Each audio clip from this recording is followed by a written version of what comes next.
What is the fate of an honest intellectual? There's a history, goes back 2,500 years, back to the origins of recorded history, classical Greece, the biblical records.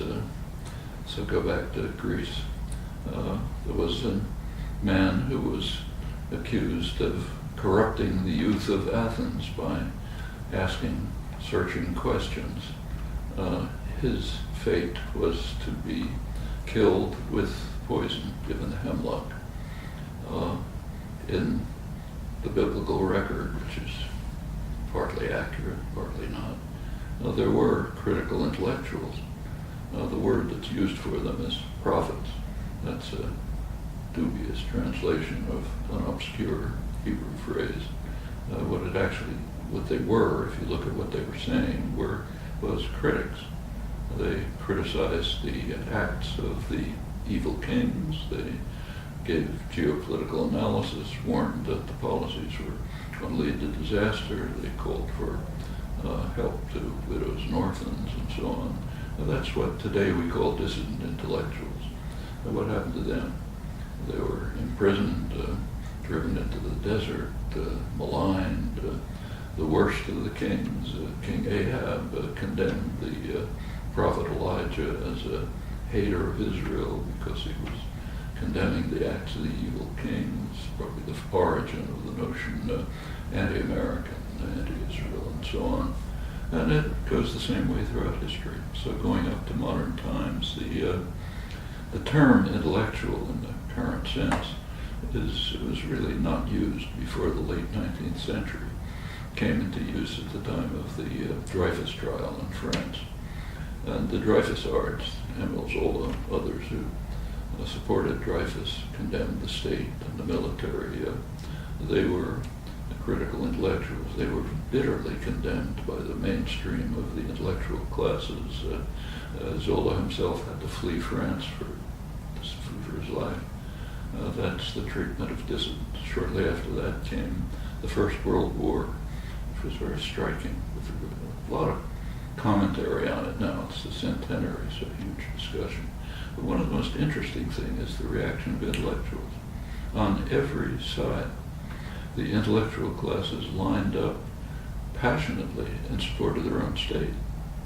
In Germany, there was a manifesto of 93 leading intellectuals instructing the civilized world that Germany was defending the great cultural legacy of Goethe, Beethoven, Kant, and so on, and the world should join them. On the Western side, the same. There were critics. There were Bertrand Russell in England, Rosa Luxemburg, Karl Liebknecht in Germany, Eugene Debs in the United States. They were in jail.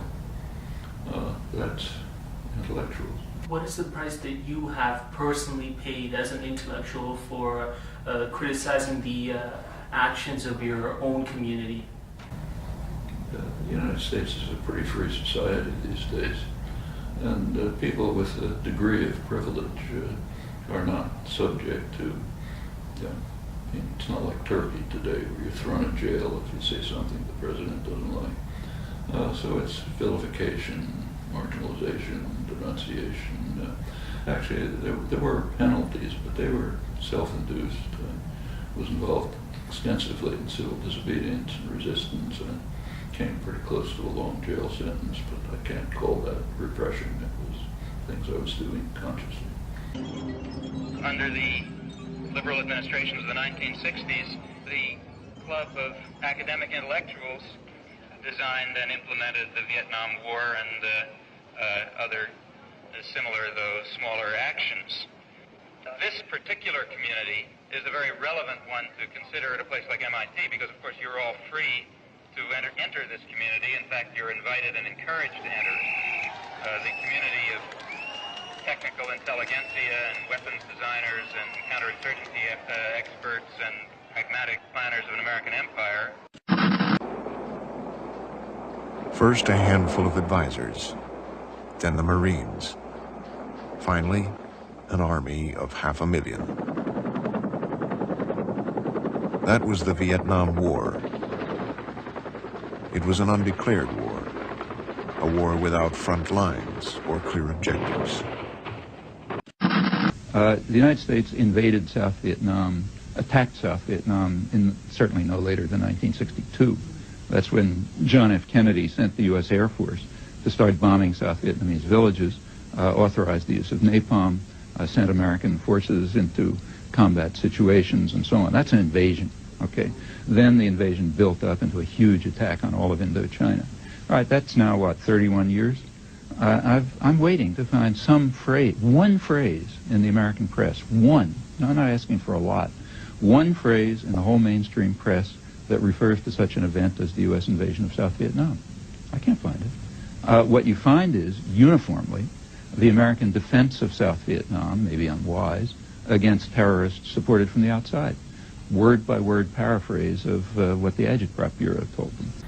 I know people like Norman Finkelstein. He faced certain consequences. You know, he wasn't able to get tenure at his university, and It was a special case, very special. It was a rotten case, but a special one. Norman Finkelstein exposed the dishonesty and criminality of a Harvard law professor, Alan Dershowitz, who went berserk and tried in any way he could think of to destroy Finkelstein, to the point, I can go through the details, but it was Dershowitz's jihad to try to protect himself. He knew that he could not answer Finkelstein's criticisms, so the way he picked was to try to vilification, denunciation, massive efforts to prevent him from getting tenure, which he was, and yes, but so that happened, and it's a rotten case, but it is a special case. I have no intention whatsoever of getting involved in an ad hominem debate with Mr. Dershowitz. I'm interested in the facts. I was asked to come in and discuss his new book. I went home, purchased one copy. In fact, I purchased 2 copies. I read the book very carefully. I did what someone serious does with a book. I read the text. I went through the footnotes. I went through it very carefully. And there's only one conclusion one can reach, having read the book. And this is a scholarly judgment. It's not an ad hominem attack. Mr. Dershowitz has concocted a fraud.